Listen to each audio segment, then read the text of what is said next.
श्री सत्यनारायण भगवान की कथा। बोलिए श्री सत्यनारायण भगवान की जय। शास्त्रों में बताया गया है कि सत्यनारायण व्रत कथा का पाठ करने से व्यक्ति को 1000 यज्ञ करने के बराबर पुण्य फल की प्राप्ति होती है। सत्यनारायण भगवान व्रत कथा में भगवान विष्णु के सत्य स्वरूप के बारे में बताया गया है। इस व्रत का पाठ करने से घर में सुख समृद्धि का वास होता है और भगवान विष्णु की कृपा बनी रहती है। सत्यनारायण भगवान की कथा। प्रथम अध्याय। एक समय की बात है, नैमिषारण्य तीर्थ में शौनक आदि 88,000 ऋषियों ने श्री सूत जी से पूछा, हे प्रभु, इस कलयुग में वेद विद्या रहित मनुष्यों को प्रभु भक्ति किस प्रकार मिल सकती है तथा उनका उद्धार कैसे होगा? हे मुनि श्रेष्ठ, कोई ऐसा तप बताइए जिससे थोड़े समय में ही पुण्य मिले और मनवांछित फल भी मिल जाए। इस प्रकार की कथा सुनने की हम इच्छा रखते हैं। सर्व शास्त्रों के ज्ञाता सूत जी बोले, हे वैष्णवों में पूज्य, आप सभी ने प्राणियों के हित की बात पूछी है, इसलिए मैं एक ऐसे श्रेष्ठ व्रत को आप लोगों को बताऊंगा जिसे नारद जी ने लक्ष्मी नारायण जी से पूछा था और लक्ष्मीपति ने मुनिश्रेष्ठ नारद जी से कहा था। आप सब इसे ध्यान से सुनिए। एक समय की बात है, योगीराज नारद जी दूसरों के हित की इच्छा लिए अनेकों लोकों में घूमते हुए मृत्युलोक में आ पहुंचे। यहाँ उन्होंने अनेक योनियों में जन्मे प्राय सभी मनुष्यों को अपने कर्मों द्वारा अनेकों दुखों से पीड़ित देखा। उनका दुख देख नारद जी सोचने लगे कि कैसा यत्न किया जाए जिसके करने से निश्चित रूप से मानव के दुखों का अंत हो जाए। इसी विचार पर मनन करते हुए वह विष्णुलोक में गए। वहां वह देवों के ईश नारायण की स्तुति करने लगे, जिनके हाथों में शंख, चक्र, गदा और पद्म थे, गले में वरमाला पहने हुए थे। स्तुति करते हुए नारद जी बोले, हे भगवान, आप अत्यंत शक्ति से संपन्न हैं, मन तथा वाणी भी आपको नहीं पा सकती हैं। आपका आदि, मध्य तथा अंत नहीं है। निर्गुण स्वरूप सृष्टि के कारण भक्तों के दुख को दूर करने वाले हैं, आपको मेरा नमस्कार है। नारद जी की स्तुति सुन विष्णु भगवान बोले, हे मुनिश्रेष्ठ, आपके मन में क्या बात है? आप किस काम के लिए पधारे हैं? उसे संकोच कहो। इस पर नारद मुनि बोले कि मृत्युलोक में अनेक योनियों में जन्मे मनुष्य अपने कर्मों के द्वारा अनेकों दुख से दुखी हो रहे हैं। हे नाथ, आप मुझ पर दया रखते हैं, तो बताइए कि वो मनुष्य थोड़े प्रयास से ही अपने दुखों से कैसे छुटकारा पा सकते हैं। श्रीहरि बोले, हे नारद, मनुष्यों की भलाई के लिए तुमने बहुत अच्छी बात पूछी है। जिसके करने से मनुष्य मोह से छूट जाता है, वह बात मैं कहता हूं, उसे सुनो। स्वर्गलोक व मृत्युलोक दोनों में एक दुर्लभ उत्तम व्रत है जो पुण्य देने वाला है। आज प्रेमवश होकर मैं उसे तुमसे कहता हूं। श्री सत्यनारायण भगवान का यह व्रत अच्छी तरह विधानपूर्वक करके मनुष्य तुरंत ही यहाँ सुख भोग कर मरने पर मोक्ष पाता है। श्रीहरि के वचन सुन नारद जी बोले कि उस व्रत का फल क्या है और उसका विधान क्या है? यह व्रत किसने किया था? इस व्रत को किस दिन करना चाहिए? सभी कुछ विस्तार से बताएं। नारद की बात सुनकर श्रीहरि बोले, दुख व शोक को दूर करने वाला यह सभी स्थानों पर विजय दिलाने वाला है। मानव को भक्ति व श्रद्धा के साथ शाम को श्री सत्यनारायण की पूजा धर्मपरायण होकर ब्राह्मणों व बंधुओं के साथ करनी चाहिए। भक्ति भाव से ही नैवेद्य, केले का फल, घी, दूध और गेहूं का आटा सवाया लें। गेहूं के स्थान पर साठी का आटा, शक्कर तथा गुड़ लेकर व सभी भक्षण योग्य पदार्थों को मिलाकर भगवान का भोग लगाएं। ब्राह्मणों सहित बंधु बांधवों को भी भोजन कराएं, उसके बाद स्वयं भोजन करें। भजन कीर्तन के साथ भगवान की भक्ति में लीन हो जाएं। इस तरह से सत्यनारायण भगवान का यह व्रत करने पर मनुष्य की सारी इच्छाएं निश्चित रूप से पूरी होती हैं। इस कलिकाल अर्थात कलियुग में मृत्युलोक में मोक्ष का यही एक सरल उपाय बताया गया है। श्री सत्यनारायण व्रत कथा का पहला अध्याय सन पूर्ण। बोलिए श्री सत्यनारायण भगवान की जय। सत्यनारायण भगवान की कथा। द्वितीय अध्याय। सूत जी बोले, हे ऋषियों, जिसने पहले समय में इस व्रत को किया था उसका इतिहास कहता हूं, ध्यान से सुनो। सुंदर काशीपुरी नगरी में एक अत्यंत निर्धन ब्राह्मण रहता था। भूख प्यास से परेशान वह धरती पर घूमता रहता था। ब्राह्मणों से प्रेम करने वाले भगवान ने एक दिन वृद्ध ब्राह्मण का वेश धारण कर उसके पास जाकर पूछा, हे विप्र, नित्य दुखी होकर तुम पृथ्वी पर क्यों घूमते हो? दीन ब्राह्मण बोला, मैं निर्धन ब्राह्मण हूँ, भिक्षा के लिए धरती पर घूमता हूँ। हे वृद्ध ब्राह्मण, यदि आप इसका कोई उपाय जानते हो तो बताइए। वृद्ध ब्राह्मण कहता है कि सत्यनारायण भगवान मनोवांछित फल देने वाले हैं, इसलिए तुम उनका पूजन करो। इसे करने से मनुष्य सभी दुखों से मुक्त हो जाता है। वृद्ध ब्राह्मण बनकर आए सत्यनारायण भगवान उस निर्धन ब्राह्मण को व्रत का सारा विधान बताकर अंतर्धान हो गए। ब्राह्मण मन ही मन सोचने लगा कि जिस व्रत को वृद्ध ब्राह्मण करने को कह गया है मैं उसे जरूर करूंगा। उस रात उसे नींद नहीं आई। वह व्रत करने के बारे में ही सोचता रहा और रात भर श्री सत्यनारायण भगवान का स्मरण करता रहा। वह सवेरे उठकर सत्यनारायण भगवान के व्रत का निश्चय कर भिक्षा के लिए चला गया। उस दिन निर्धन ब्राह्मण को भिक्षा में बहुत धन मिला, जिससे उसने बंधु बांधवों के साथ मिलकर श्री सत्यनारायण भगवान का व्रत संपन्न किया। भगवान सत्यनारायण का व्रत संपन्न करने के बाद वह निर्धन ब्राह्मण सभी दुखों से छूट गया और अनेक प्रकार की संपत्तियों से युक्त हो गया। उसी समय से यह ब्राह्मण हर माह इस व्रत को करने लगा। इस तरह से सत्यनारायण भगवान के व्रत को जो मनुष्य करेगा वह सभी प्रकार के पापों से छूटकर मोक्ष को प्राप्त होगा। जो मनुष्य इस व्रत को करेगा वह भी सभी दुखों से मुक्त हो जाएगा। सूत जी बोले कि इस तरह से नारद जी से नारायण जी का कहा हुआ श्री सत्यनारायण व्रत को मैंने तुमसे कहा। हे विप्रो, मैं अब और क्या कहूँ? ऋषि बोले, हे मुनिवर, संसार में उस विप्र से सुनकर और किस किस ने इस व्रत को किया, हम सब इस बात को सुनना चाहते हैं। इसके लिए हमारे मन में श्रद्धा का भाव है। सूत जी बोले, हे मुनियों, जिसने इस व्रत को किया है वे सब सुनो। एक समय वही ब्राह्मण धन व ऐश्वर्य के अनुसार अपने बंधु बांधवों के साथ इस व्रत को करने को तैयार हुआ। उसी समय एक लकड़ी बेचने वाला बूढ़ा आदमी आया और लकड़ियां बाहर रखकर अंदर ब्राह्मण के घर में गया। प्यास से दुखी वह लकड़हारा उनको व्रत करते देख विप्र को नमस्कार कर पूछने लगा कि आप यह क्या कर रहे हैं? तो उन्होंने बताया कि व्रत कर रहा हूं तथा इसे करने से क्या फल मिलेगा, कृपया मुझे भी बताएं। ब्राह्मण ने कहा कि सब मनोकामनाओं को पूरा करने वाला यह सत्यनारायण भगवान का व्रत है। इनकी कृपा से ही मेरे घर में धन धान्य आदि की वृद्धि हुई है। विप्र से सत्यनारायण व्रत या के बारे में जानकर लकड़हारा बहुत प्रसन्न हुआ। चरणामृत लेकर व प्रसाद खाने के बाद वह अपने घर गया। लकड़हारे ने अपने मन में संकल्प किया कि आज लकड़ी बेचने से जो धन मिलेगा उसी से श्री सत्यनारायण भगवान का उत्तम व्रत करूंगा। मन में इस विचार को ले बूढ़ा लकड़हारा सिर पर लकड़ियां रख उस नगर में बेचने गया जहां धनी लोग ज्यादा रहते थे। उस नगर में उसे अपनी लकड़ियों का दाम पहले से 4 गुना अधिक मिलता है।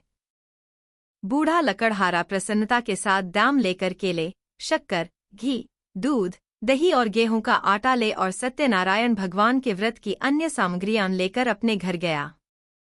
वहां उसने अपने बंधु बांधवों को बुलाकर विधि विधान से सत्यनारायण भगवान का पूजन और व्रत किया।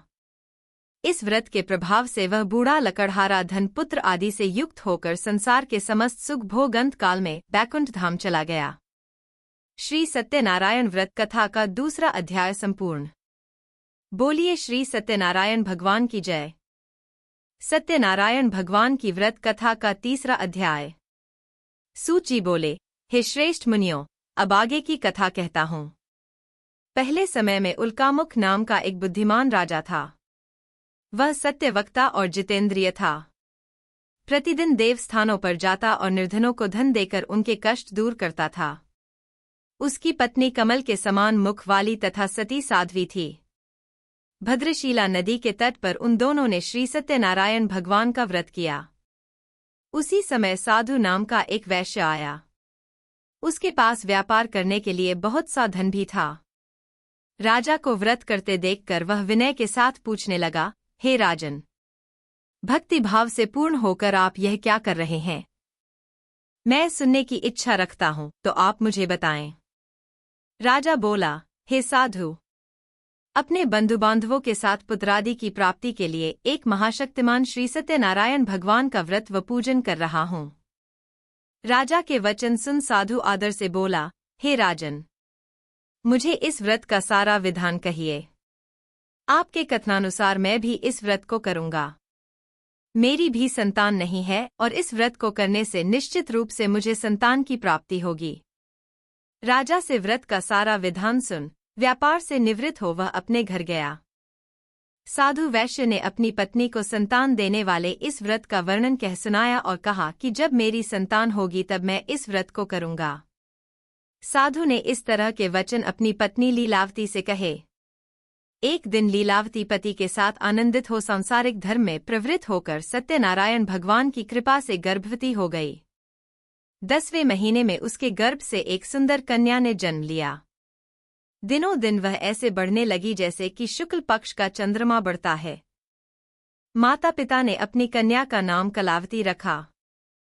एक दिन लीलावती ने मीठे शब्दों में अपने पति को याद दिलाया कि आपने सत्यनारायण भगवान के जिस व्रत को करने का संकल्प किया था उसे करने का समय आ गया है, आप इस व्रत को करिए। साधु बोला कि हे प्रिय, इस व्रत को मैं उसके विवाह पर करूँगा। इस प्रकार अपनी पत्नी को आश्वासन देकर वह नगर को चला गया। कलावती पिता के घर में रह वृद्धि को प्राप्त हो गई। साधु ने एक बार नगर में अपनी कन्या को सखियों के साथ देखा तो तुरंत ही दूत को बुलाया और कहा कि मेरी कन्या के योग्य वर देख कर आओ। साधु की बात सुनकर दूत कंचन नगर में पहुंचा और वहां देखभाल कर लड़की के सुयोग्य वाणिक पुत्र को ले आया। सुयोग्य लड़के को देख साधु ने बंधु बांधवों को बुलाकर अपनी पुत्री का विवाह कर दिया। लेकिन दुर्भाग्य की बात ये कि साधु ने अभी भी श्री सत्यनारायण भगवान का व्रत नहीं किया। इस पर श्री भगवान क्रोधित हो गए और श्राप दिया कि साधु को अत्यधिक दुख मिले। अपने कार्य में कुशल साधु बनिया जमाई को लेकर समुद्र के पास स्थित होकर रत्नासारपुर नगर में गया। वहां जाकर दामाद ससुर दोनों मिलकर चंद्रकेतु राजा के नगर में व्यापार करने लगे। एक दिन भगवान सत्यनारायण की माया से एक चोर राजा का धन चुराकर भाग रहा था। उसने राजा के सिपाहियों को अपना पीछा करते देख चुराया हुआ धन वहां रख दिया जहां साधु अपने जमाई के साथ ठहरा हुआ था। राजा के सिपाहियों ने साधु वैश्य के पास राजा का धन पड़ा देखा तो वह ससुर जमाई दोनों को बांधकर प्रसन्नता से राजा के पास ले गए और कहा कि उन दोनों चोरों हम पकड़ लाए हैं, आप आगे की कार्यवाही की आज्ञा दें। राजा की आज्ञा से उन दोनों को कठिन कारावास में डाल दिया गया और उनका सारा धन भी उनसे छीन लिया गया। श्री सत्यनारायण भगवान से श्राप से साधु की पत्नी भी बहुत दुखी हुई। घर में जो धन रखा था उसे चोर चुरा ले गए। शारीरिक तथा मानसिक पीड़ा व भूख प्यास से अति दुखी हो अन्न की चिंता में कलावती के ब्राह्मण के घर गई। वहां उसने श्री सत्यनारायण भगवान का व्रत होते देखा, फिर कथा भी सुनी। वह प्रसाद ग्रहण कर वह रात को घर वापस आई। माता के कलावती से पूछा कि हे पुत्री, अब तक तुम कहाँ थी? तेरे मन में क्या है? कलावती ने अपनी माता से कहा, हे माता, मैंने एक ब्राह्मण के घर में श्री सत्यनारायण भगवान का व्रत देखा है। कन्या के वचन सुन लीलावती भगवान के पूजन की तैयारी करने लगी। लीलावती ने परिवार व बंधुओं सहित सत्यनारायण भगवान का पूजन किया और उनसे वर मांगा कि मेरे पति तथा जमाई शीघ्र घर आ जाएं।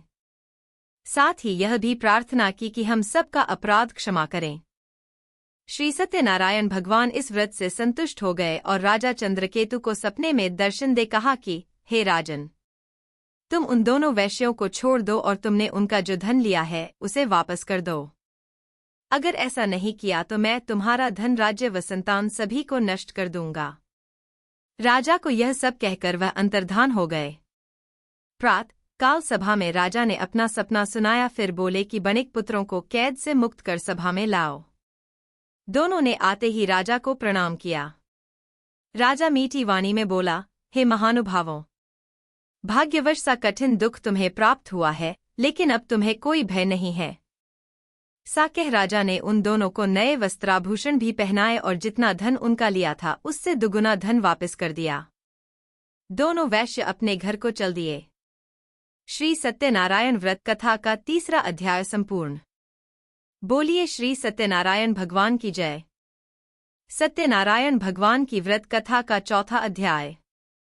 सूत जी बोले, वैश्य ने मंगलाचार कर अपनी यात्रा आरंभ की और अपने नगर की ओर चल दिए। उनके थोड़ी दूर जाने पर एक दंडी वेशधारी श्री सत्यनारायण ने उनसे पूछा, हे साधु, तेरी नाव में क्या है?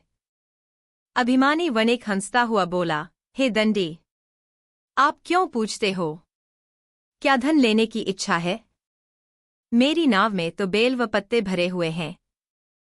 वैश्य के कठोर वचन सुन भगवान बोले, तुम्हारा वचन सत्य हो। दंडी ऐसे वचन कह वहां से दूर चले गए। कुछ दूर जाकर समुद्र के किनारे बैठ गए।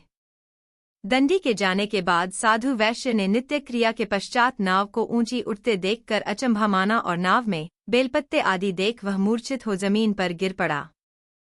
मूर्छा खुलने पर वह अत्यंत शोक में डूब गया। तब उसका दामाद बोला कि आप शोक न मनाएं, यह दंडी का शाप है, इसलिए हमें उनकी शरण में जाना चाहिए, तभी हमारी मनोकामना पूरी होगी।